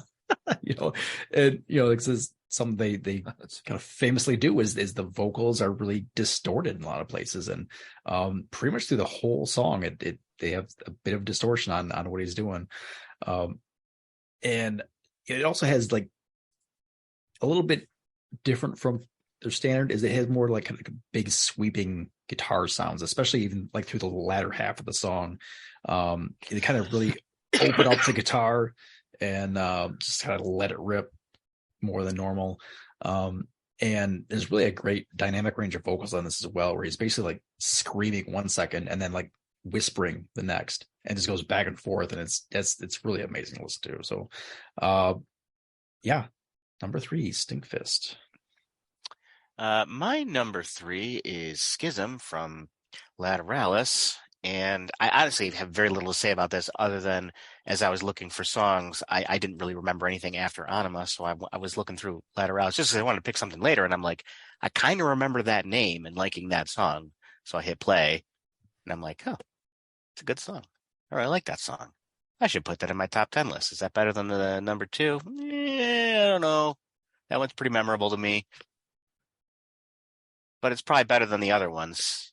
Not that the other ones are bad or anything, but just like I just really, it really kind of hooked me today, and I really enjoyed it. I believe two of you have already said Schism, right? Yeah, so you've probably said a lot about it, but it was excellent track. Excellent track. My number 3 is 46 and 2. Quick maths, 48. So 46 and 2, besides like amazing song, bangs it out. I love that end part. The juxtaposition between the guitar chords and the drums. For a very short period of my life, I played guitar extremely badly. And this is one of the songs, the back halves I could play because it was really easy to play. And I tried to get my friend who could play drums, who'd never heard this song. I was trying to explain to him, I'm like, look, I play my note, then you whack the guitar as hard as you can when I'm not playing note. And that's how we do the end. And it sucked. This song, I think it was Matt earlier who made the extremely interesting comment that I really don't understand Maynard. And I think 46 and 2 is a song that speaks to my understanding of Maynard through the music. And I always saw it as somebody who is unhappy with oneself. As to, I promise not to be so much depressing, but I lied. 46 and 2 really encapsulates a lot of the themes throughout Tool's music of the desire for deep, fundamental self-change. See my shadow changing, crawling out the other side. The lyric, the 46 and 2, there's 44 DNA. God, I don't know the words. DNA, 44 DNA encodings and 2 sex chromosomes in the human DNA codex. And the whole idea behind urban legend behind the title of this song was that 46 is another set of DNA encodings, that he was moving past what he already is. He's becoming more, he's changing at a fundamental level. I never really that theme never really resonated too much with me, but this song, I think, does a great job of demonstrating the way Maynard could write lyrics that could be so open to interpretation, that feel so profound, but you don't know why. Maybe that's not a good thing or not, but it was just, what a cool song. I love 46 and 2. That is my number 3. That's way too many numbers in that sentence. Square root of 3. Pi. Oh boy. Yes. Okay. Well, my number 2. This is going to be my deep dark cut. You ready for this one? Sober. Never heard of it. Yeah. So Undertow, we already talked about this one briefly here, but I gave this a near perfect score, not quite my highest here, but just that line, I'm just a worthless liar, I'm just an imbecile, I will only complicate you, trust me and fall as well, I will find a center in you, I will chew it up and leave, I will work to elevate you just enough to bring you down. And this is another one that I feel like just could really metaphorically work on a couple levels here, whether he's actually talking about sobriety of many different types that people could have, or whether this is like a relationship people could have to each other and how we affect and interact with each other. And this is, maybe some people put you in a better place, some people put you in a worse place with this. I think it's open to interpretation. And then also, I already mentioned here, but the video for this one was just so cool back in the day too, with like, isn't this one where he's like shoving the like shit in the pipe and stuff as it's like going down the assembly line and stuff. So yeah, super cool. And that's my number 2. Not the sexy pick, but maybe it is the popular pick. Number 2, Sober. All right, I have speaking of a lot of numbers and songs, number 2 for me was Lateralus, which coming into a whopping 9 minutes and 24 seconds, which was all radio play. They didn't chop that song out, and it really all kind of feels like it's all song though, and not like filler or like warm up or anything. It's like 9 minutes of just all song. And speaking about when I mentioned the numbers, is what's really cool about the song is Maynard made the decision to apply the Fibonacci sequence to both the vocals and the music on this track. And, I certainly wouldn't have like said, oh, that's, I totally, but once you know that and listen to it, it's like, oh yeah, that's exactly what's going on here. And it's really cool. It works really well. So like, just for example, the syllables, there's one syllable black, then white R, because the words are separated. There's that slight pause between them. So black 1, then 1, white R, all I see. In my infancy is 5, red and yellow, then came to be 8. Then it goes back down to 5, reaching out to me, to 3, lets me see. And once I read that and looked at it, I thought that was really awesome. And it's applied to the music as well, but I don't understand that nearly as well. The vocals are a lot easier to understand, but apparently it's applied to the music as well, where they kind of change the pacing of it. It kind of goes up and down. But then the last thing I have on this is like the last 2 minutes. They kind of shift gears, and the tones, they have those tones like I don't know if it's like a synthesizer. I assume it's a synthesizer, not a guitar they're using in those last 2 minutes, but it's like they hit with the tones and they kind of like fade out. It's like meow, meow, and like over and over. That it's just really kind of a cool sound to it. But yeah, I love the song. Number 2 with Lateralus. I never would have guessed that they had applied the Fibonacci sequence. I don't know. That amazes me. They were super horny for math. Cesario assumability, one of the crazy ass trolley tracks, was a mathematical concept. I remember looking it up once and being like 2 minutes into reading the Wikipedia article. I'm like, okay, it's math. I got it. You're like, that's so. I guess. So you got one really, really cool. You brought it up. It makes sense, and I should have known. I would have buried that in there. So you got that side of Tool. You got this weird intellectual thing going on. And then you got the other side of Tool, which is my number 2 song, which is Maynard's Dick. Which I couldn't even remember where I had heard it from because it wasn't in any of my MP3s. And I'm like, I know this song exists. Where is it? I thought it was a hidden track somewhere. I guess it's a kind of a companion album to Anima. What's it called here? I forgot about this. I've heard this song before. This is a song called Maynard's Dick. He's singing about his dick. Maynard's Dick. Maynard's Dick. Anyway, just listen to it sometime. Salivus I think is what it's called. Salivus, the box set. Salivus. It's a hidden track on Salivus, which for some reason I don't have access to that particular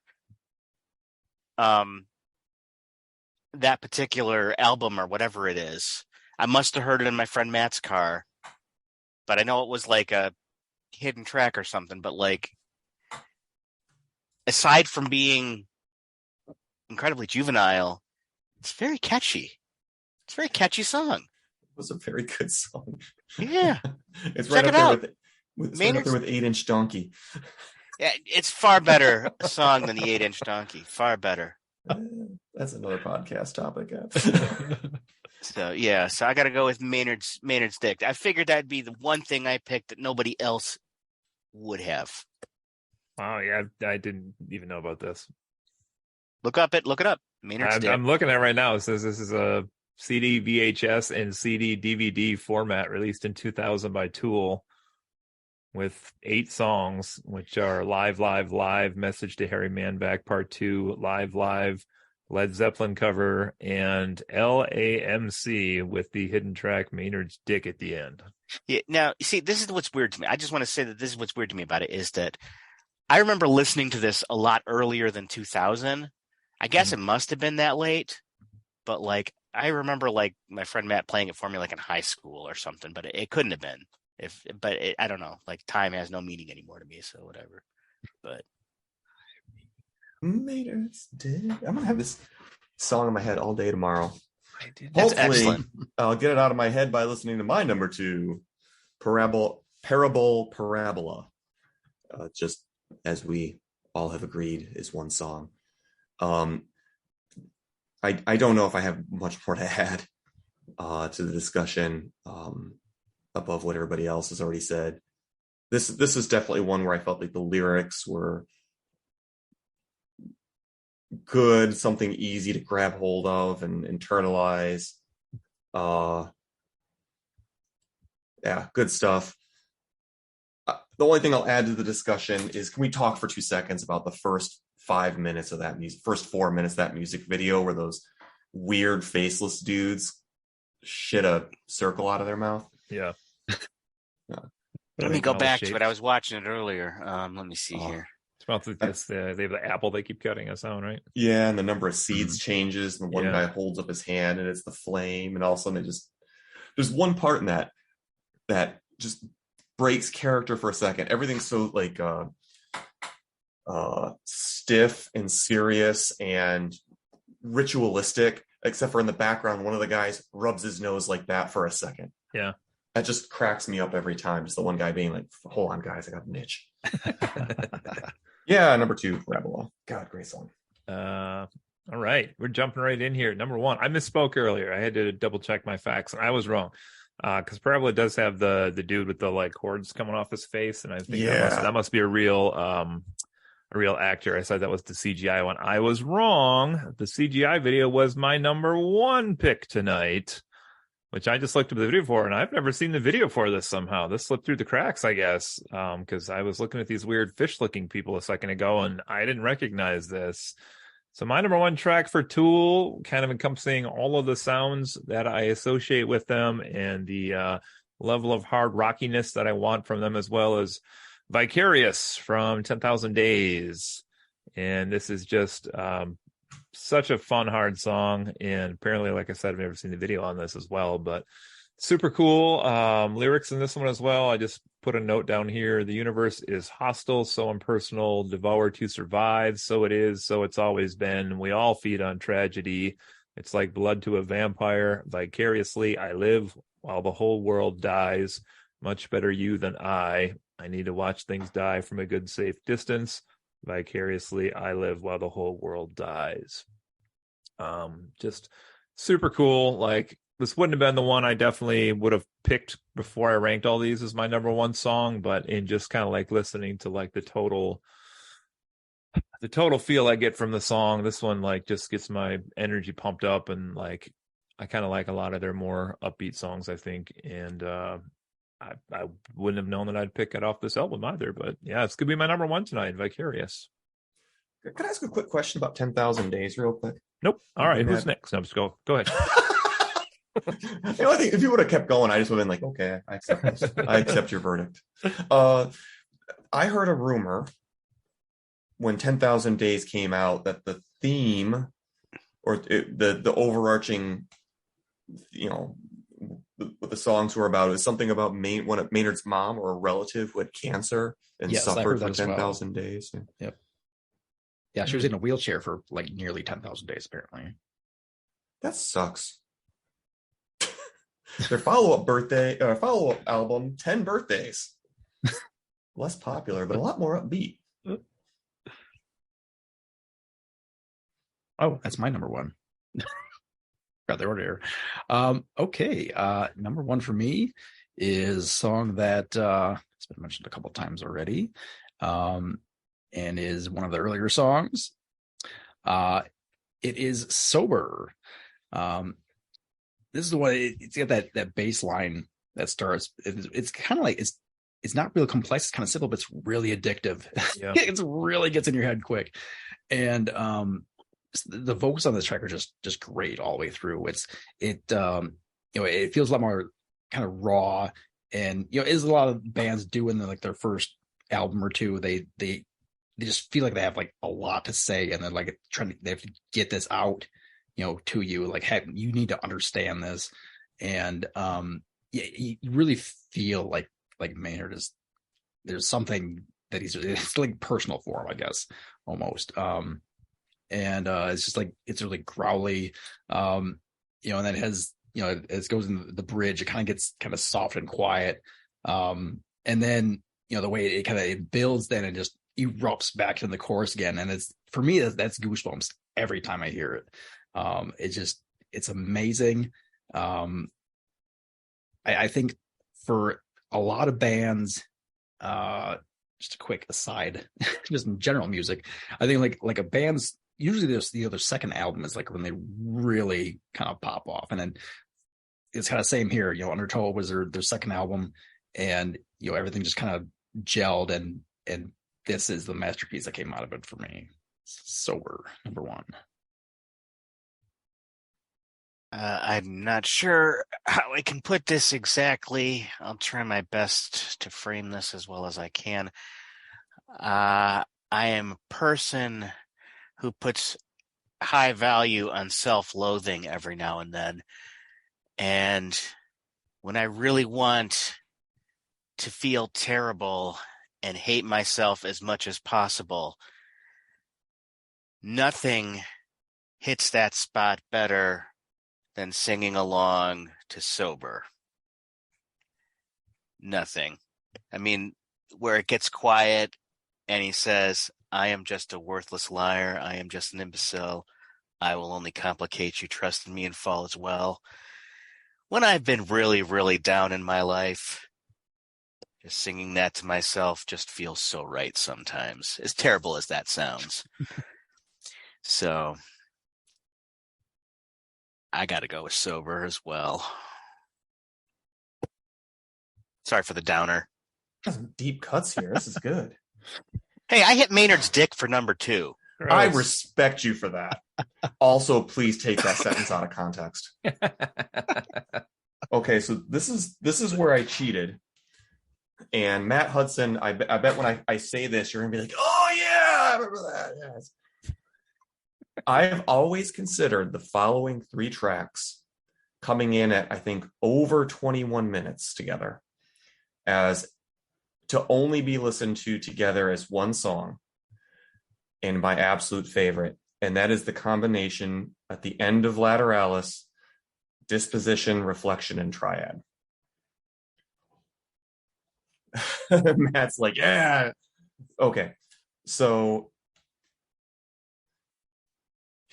explanation, I'm sorry. Lateralis, a lot of the themes pulling the song, running through the songs are of argument, fighting, falling out with another person, overcoming that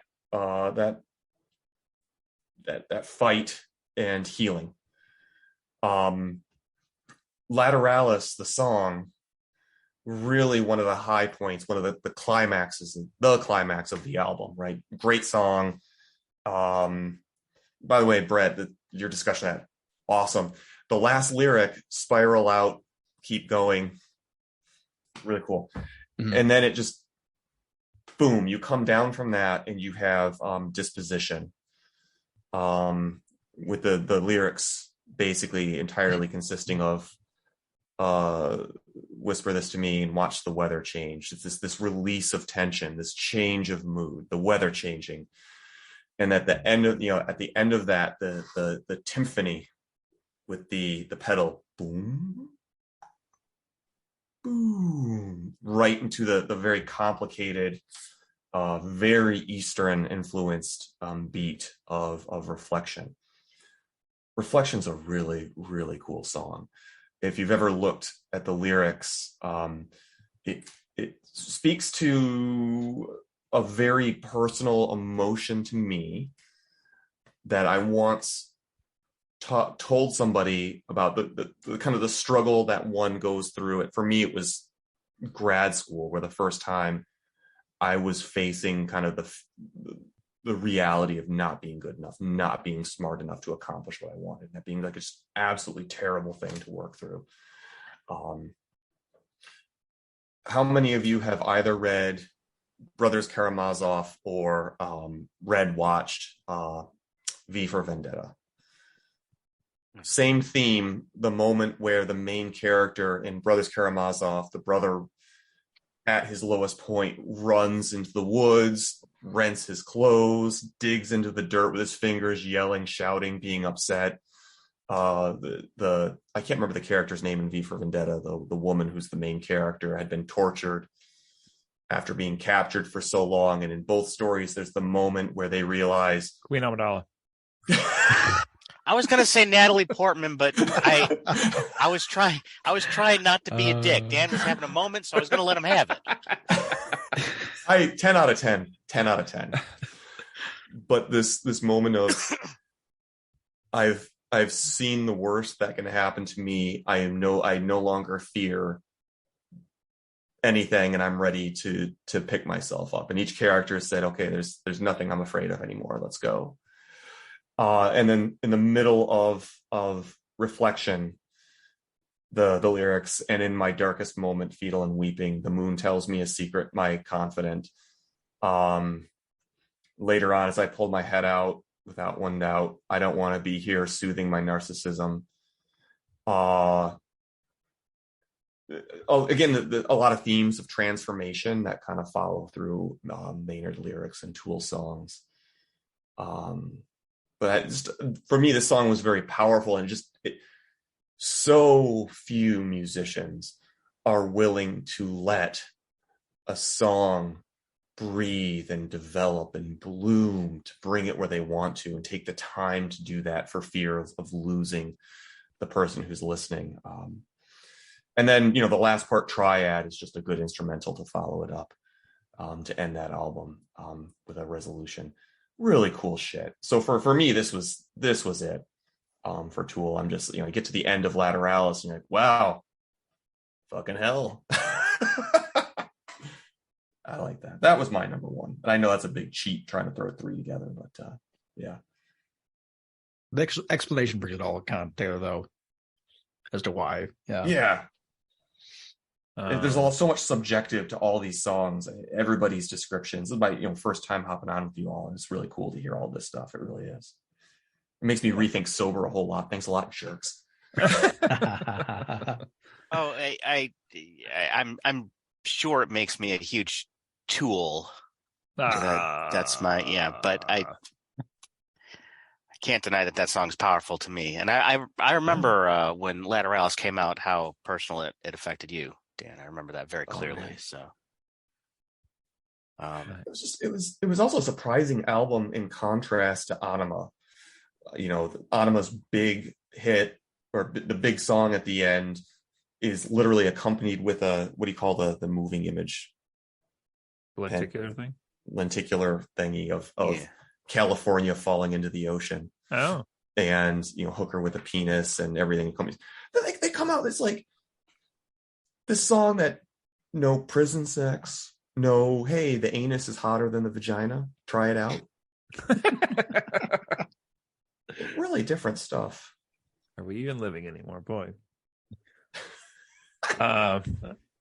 Brett's probably got some wrap up here, but I was trying to find where you could stream this Maynard's Dick song, and I just can't find it. Like I was Just go to YouTube. I found it on YouTube by typing no, in I know, YouTube. but I Maynard. was just I'm always interested just So you because try OnlyFans. yeah, that's true too. Just because we stream on Spotify and other platforms, I'm always curious. For I'm some always, reason, the Solania, whatever that album or thing is not on Spotify. yeah, that's what I was trying to look up here, but I'm always intrigued by which songs by artists are not on here, which are. But I found a playlist on Spotify that is called Maynard's Dick, and it has all of the songs by Tool, Pussifer, and Perfect Circle, and where he has guest vocals on other tracks.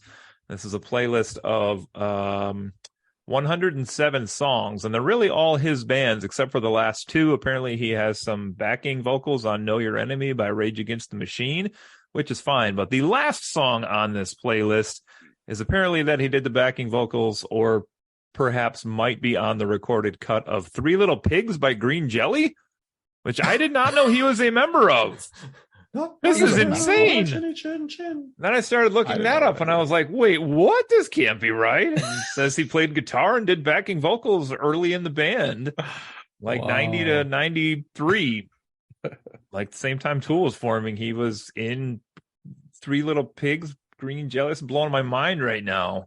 It's amazing. Also blew my mind that apparently the band Green Jelly apparently still put out an album as recently as 2021. So that's a thing also. Wow. Yeah. Oh, hold on. Link to Maynard's Dicks in the chat there. Oh, you're pulling that one Please again, do not are take that out of context.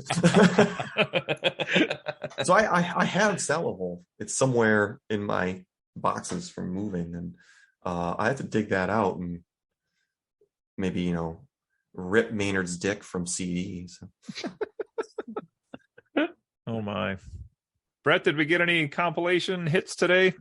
I do have an aggregate total scores for us here. Got to be a couple up there.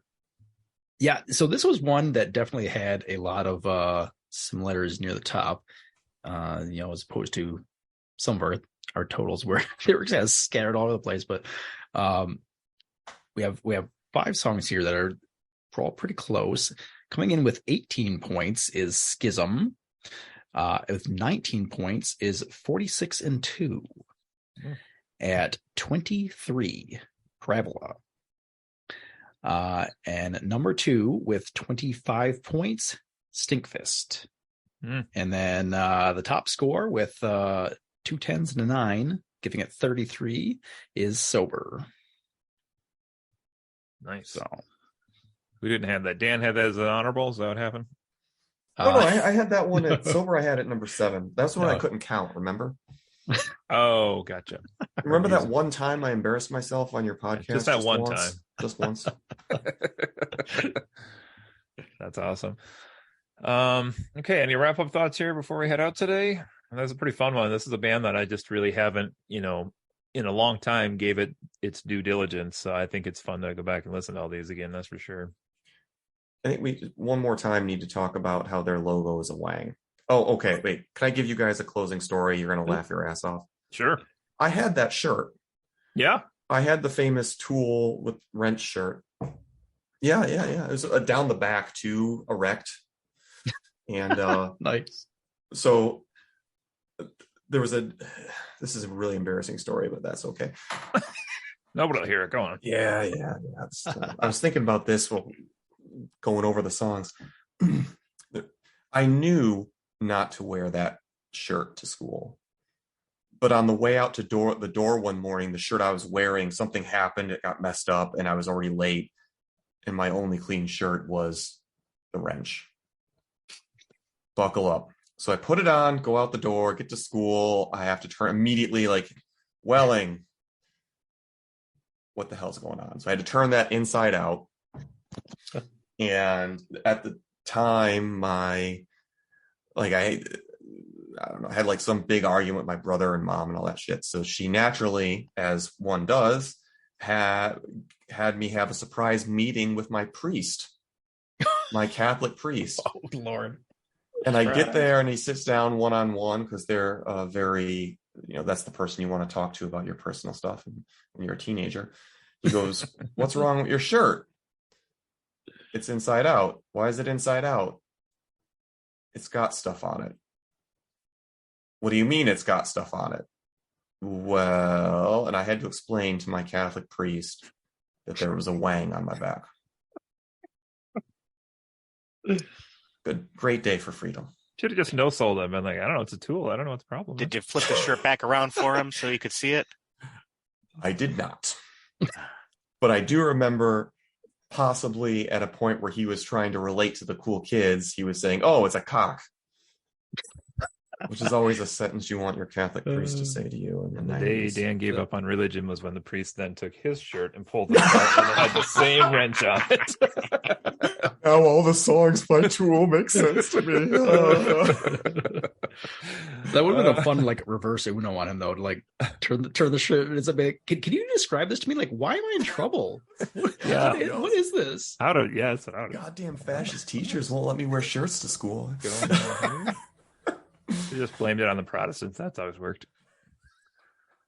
All right. Well, this has been a fun one. So this is, I guess, our last one that is going to drop before Christmas. So awkward Merry Christmas transition. Anybody out there who's listening this week? We timed it that well, I guess. So have fun with that. Yeah. All those things.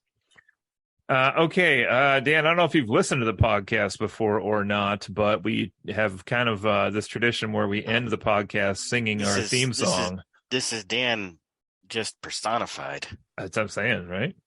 Yeah. So we're gonna sing the Friends Occasionally Not Disagreeing words tonight to a Tool inspired medley. Oh Jesus! Led by Dan. Oh, you got. What are the lyrics? I don't know. Friends Occasionally Not Disagreeing. Those are the lyrics. There's 4 words. So I guess we have to do Sober because that's our number one. All right. Friends not occasionally disagreeing. Friends occasionally not occasionally not disagreeing. Friends not occasionally not disagreeing. Oh. If I heard that and someone put a gun to my head and said, "What song are they trying to sing that to?" My head would be gone. Never.